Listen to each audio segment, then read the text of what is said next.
Hello Internet, my name is Not Important, which is Nimportant or Nimpy if you feel like saying hi to me at Comic-Con. I'll be the two-dimensional floating head being detained by security for not emptying my pockets. And as you may already know, I believe that there are more than 7 deadly sins. And for this reason, I am working on a set of new sins, which I shall pretend predated the original one solely in order to confuse future archaeologists. Here in Nimpland, we call these new sins the Execrables.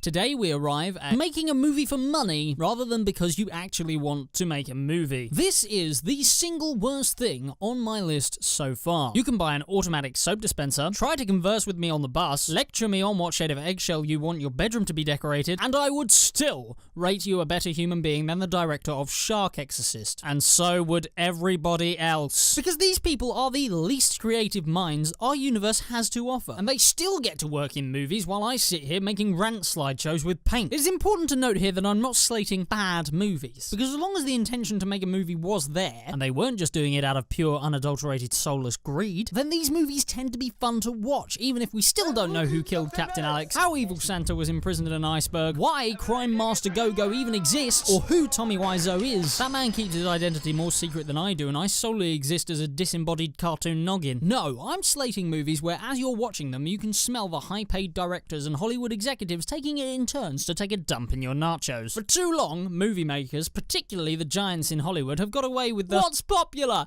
Let's make a movie! What's popular? Let's make a movie! What's popular?